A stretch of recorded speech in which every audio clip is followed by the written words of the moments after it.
Hello Vivos, welcome back to Viva English. இந்த சேனலுக்காக நீங்கள் கொடுக்குற ஆதரவுக்கு உங்களுக்கு ரொம்ப நன்றி. இங்கிலீஷ் லேர்னிங் கோர்ஸ் நம்ம பார்த்துட்ருக்கோம். This is day 14. Different topics இந்த வீடியோவில் நம்ம பார்க்க போகிறோம். There are 6 parts. எந்த பார்ட்ஸையும் மிஸ் பண்ணிடாதீங்க, நிச்சயமாக உங்களுக்கு யூஸ்ஃபுல்லாக இருக்கும். Part 1, daily use sentences.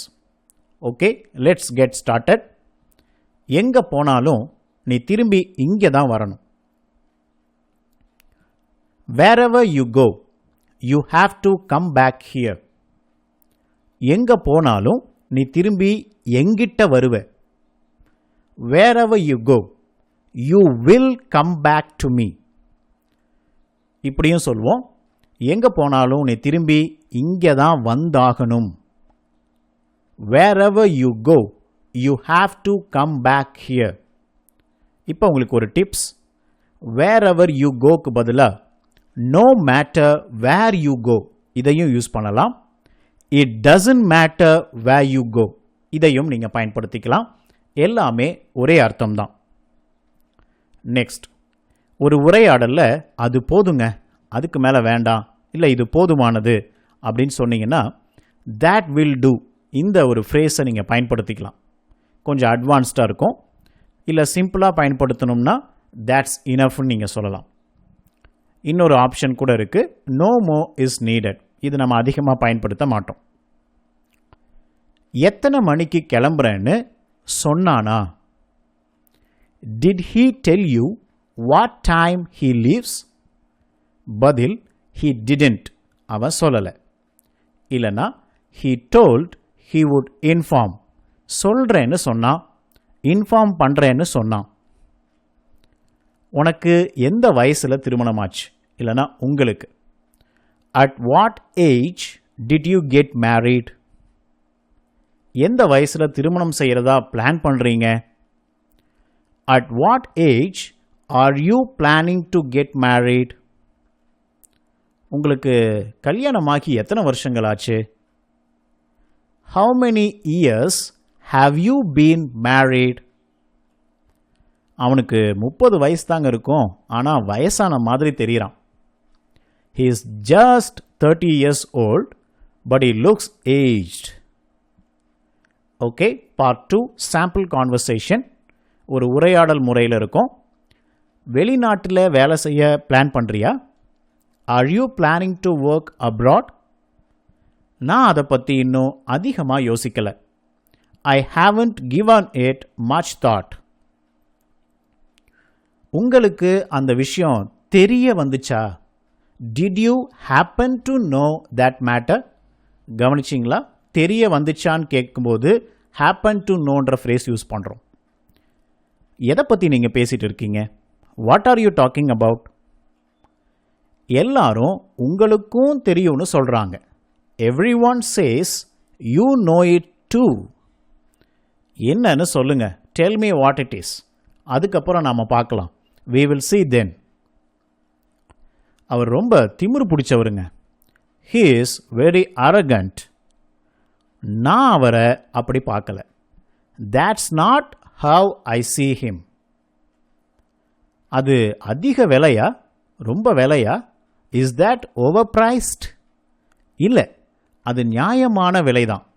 No, that's a reasonable price.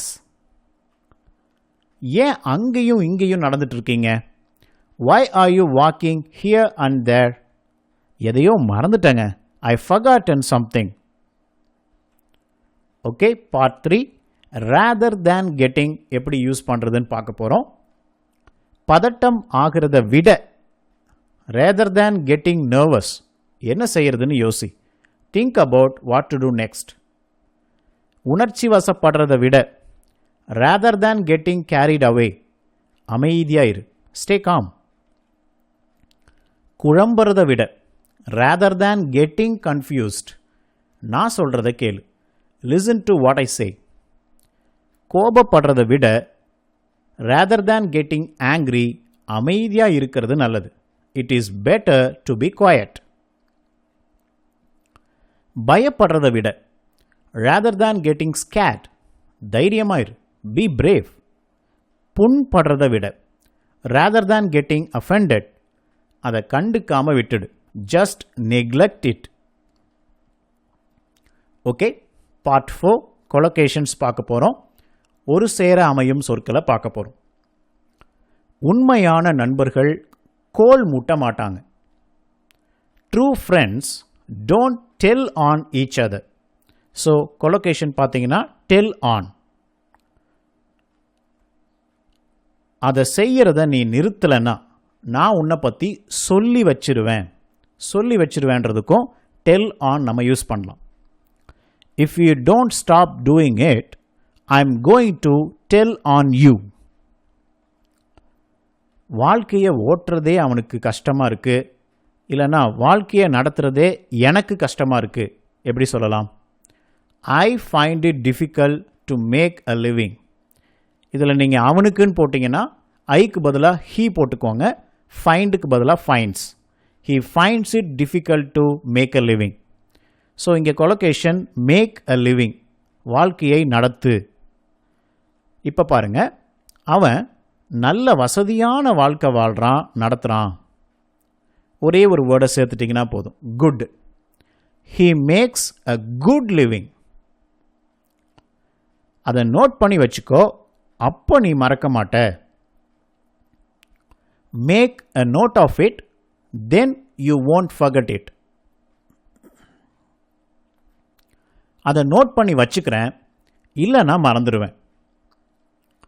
I'll make a note of it or I might forget. கதவை பூட்டிட்டியான்னு உறுதிப்படுத்திக்கோ. மேக் ஷுவர், இந்த கொலோகேஷன் யூஸ் பண்ணலாம். Make sure you locked the door. நான் கதவை பூட்டிட்டேங்க, இருந்தாலும் உறுதிப்படுத்திக்கிறேன். I lock the door but I'll make sure. மற்றவங்களோட எதிர்ப்பை நீ சந்திக்க வேண்டி இருக்கும். யூஸ் பண்ண வேண்டிய collocation meet opposition. You will have to meet opposition from others. பலருடைய எதிர்ப்பை நான் சந்தித்தேன். எப்படி சொல்லலாம்? ஐ மெட் அப்போசிஷன் ஃப்ரம் மெனி. ஸோ இந்த கொலோகேஷன் பாஸ்ட்டில் நம்ம யூஸ் பண்ணியிருக்கோம். ஓகே, பார்ட் 5 ஒன் பேட்டர்ன் எடுக்க போகிறோம், டிஃப்ரெண்ட் யூசேஜஸ் பார்க்க போகிறோம். அதை பழக்கம் ஆக்கிராத. எப்படி சொல்லுவோம்? ரொம்ப simple, don't make it a habit. இப்போ பாருங்கள், ஒரு different example. Make helping others a habit. மற்றவங்களுக்கு உதவுவதை பழக்கமாக்கிக்கோ. இதை இன்னொரு விதத்திலையும் சொல்லலாம். மேக் ஹெல்பிங் அதர்ஸ் அ ஹேபிட்டை make it a habit to help others. இந்த ரெண்டு பேட்டர்னும் நீங்கள் யூஸ் பண்ணலாம். மற்றவங்களுக்கு உதவுறதை பழக்கமாக்கிக்கோ. இப்போ பாருங்கள், அதை பழக்கமாக்கிடு அப்படிங்கிற ஒரு ஃப்ரேஸ் நமக்கு அதுலேருந்து கிடச்சிருக்கு. மேக் இட் அ ஹேபிட்னு உங்களுக்கு இப்போது மைண்டில் ரெக்கார்ட் ஆகிருக்கும். இதை நம்ம எப்படி போடுறோம் பாருங்கள். இப்போ ப்ரெசன்ட் பர்ஃபெக்டில் போடுறோம். I have made it a habit since childhood. சின்ன வயசுலேருந்தே அதை நான் பழக்கம் ஆக்கியிருக்கிறேன் அப்படின்னு சொல்லும்போது ஹாவ் மேட் யூஸ் பண்ணுறோம், ப்ரெசன்ட் பர்ஃபெக்ட். சரியான நேரத்துக்கு வர்றதை பழக்கம் ஆக்கு, அடிக்கடி சொல்லுவோம். இப்போ உங்களுக்கு chance. Make it a habit to dash. Answer reach on time, இல்லைன்னா அரைவ் ஆன் டைம். ரெண்டில் எது வேணால் சொல்லிக்கலாம். சத்தமாக வாசிக்கிறத பழக்கமாக்கு. ட்ரை பண்ணுங்க. Make it a habit to dash. Answer read aloud. இங்கிலீஷில் பேசுகிறத பழக்கம் ஆக்கிட்டேன், பாஸ்டன்ஸ். அப்போ பாஸ்டன்ஸ்க்கு என்ன போடுவோம்? மேக்குக்கு பதிலாக மேட். ஆன்சர் பாருங்கள். I made it a habit to speak in English. சீக்கிரமாக தூங்குறத பழக்கம் ஆக்கிட்டியா? கொஸ்டினாக கேட்குறோம், பாஸ்டன்ஸில் கேட்குறோம். ஆக்கிட்டியானா பாஸ்டன்ஸ். அப்போது எதில் ஸ்டார்ட் பண்ணுவீங்க? Did you make it a habit to sleep early? இப்போ டிஃப்ரெண்ட் எக்ஸாம்பிள். அதை நீ பழக்கம் ஆக்குனா நல்லாயிருக்கும். It would be good if you make it a habit. இதெல்லாம் நீங்கள் கொஞ்சம் ஸ்லோவாக பாருங்கள். அதை நீ பழக்கம் ஆக்கி இருந்திருந்தா நல்லா இருந்திருக்கும். இதுதான் கொஞ்சம் difficult. It would have been nice if you had made it a habit. So இந்த சென்டென்ஸ் மட்டும் நீங்கள் கொஞ்சம் டைம் எடுத்து பாருங்கள். டிஃபிகல்ட்டாக இருந்தால் நோட்ஸில் எடுத்து வச்சுக்கோங்க, ஈஸியாக இருக்கும். ஓகே, பார்ட் 6 ப்ரிப்போசிஷன் நம்ம பார்க்க போகிறோம். அட். ஸோ ப்ரிப்போசிஷன் ஆஃப் டைமில் அட்டெல்லாம் பார்த்துட்டோம். இப்போ டைம் இல்லாமல் சில டிஃப்ரெண்ட் யூசேஜஸ் பார்க்க போகிறோம். அட் எங்கே பயன்படுத்தணும்? இந்த 4 பாயிண்ட்டை நோட்ஸில் நோட் பண்ணி வச்சுக்கோங்க. இடத்துல, திசையில், வேகம், உரிச்சொல்லோட, அதாவது அஜெக்டிவோட. இப்போ ஒவ்வொன்றா பார்க்கலாம். ஃபர்ஸ்ட் நம்ம பார்க்க போகிறது இடத்துல. He is standing at the door. So பாருங்கள், கதவுக்கு பக்கத்தில் ஒரு இடத்த குறிப்பிடுறோம், அதனால தான் இங்கே அட்டு போடுறோம். அவர் கதவுக்கு பக்கத்தில் நின்றுட்டு இருந்தார். இடம். It is at the bottom of the page. பார்த்தீங்கன்னா இதுவும் இடத்தை குறிக்குது. அந்த பேஜோடைய கீழே, அது பக்கத்தின் கீழே உள்ளது. It is at the bottom of the page. So first point இடத்துல.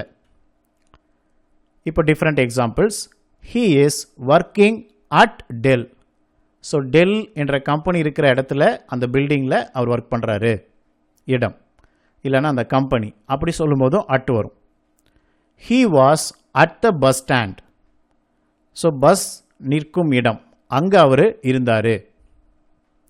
இப்போ நெக்ஸ்ட் நம்ம போக போகிறது திசை. Don't shout at me. என்னை பார்த்து கத்தாத. ஸோ இங்கே திசை எப்படி வருது? என்னை பார்த்து இல்லைனா என்னை நோக்கி. ஸோ ஒரு திசையை பார்த்து வரதுனால இங்கே நம்ம அட் யூஸ் பண்ணுறோம். டோன்ட் ஷவுட் அட் மீ, என்னை பார்த்து கத்தாத. He threw a stone at the wall. பாருங்கள், ஒரு திசையை பார்த்து எறிகிறான். அந்த திசை எது? சுவர். அவன் சுவரை பார்த்து சுவரை நோக்கி ஒரு கல்லை எறிந்தான். ஸோ அதை பார்த்து இல்லை அதை நோக்கின்னு வந்துச்சுன்னா அட்டு போட்டுருங்க. Different example. She was waving her hand at the crowd. அவள் கூட்டத்தை பார்த்து கூட்டத்தை நோக்கி கையை அசைச்சிட்டு இருந்தா. ஓகே, மூணாவது வேகம். ரொம்ப ரொம்ப easy. He was driving at 100 km/h. மணிக்கு 100 கிலோமீட்டர் வேகத்தில் வண்டி ஓட்டிகிட்டு இருந்தான். Fourth one, உரிச்சொல். அஜெக்டிவ் வரும்போது நிறைய இடங்களில் நம்ம அட் யூஸ் பண்ணுவோம். அஜெக்டிவ் சொல்லிட்டு சொல்லும்போது. அதுக்கு சில எக்ஸாம்பிள்ஸ் இங்கே கொடுத்துருக்கேன், அதை நீங்கள் நோட் பண்ணி வச்சுக்கோங்க. I am good at English. பாருங்கள், குட்டுங்கிறது அஜெக்டிவ், அதுக்கு பக்கத்தில் அட் யூஸ் பண்ணுறோம். He is brilliant at drawing. He is angry at me. ஆங்க்ரிங்கிறது adjective. I am amazed at her knowledge. அமேஸ்டுங்கிறது அஜெக்டிவ்.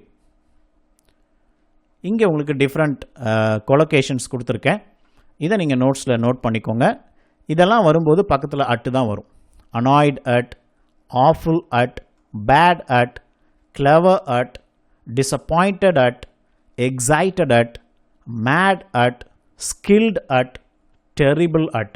இது எல்லாத்துலேயும் பார்த்தீங்கன்னா ஃபஸ்ட் அஜெக்டிவ் வந்திருக்கு, அஜெக்டிவ் பக்கத்தில் அட் யூஸ் பண்ணுறோம். ஸோ இந்த மாதிரி நோட் பண்ணி வச்சிட்டிங்கன்னா கொஞ்சம் உங்களுக்கு அட் யூஸ் பண்ணுறது ஓரளவுக்கு உங்களுக்கு புரிய ஆரம்பிச்சிடும். போக போக உங்களுக்கு இன்னும் டெவலப் ஆகிடும். ஸோ இது உங்களுக்கான சேலஞ்ச் கொஸ்டின்ஸ்.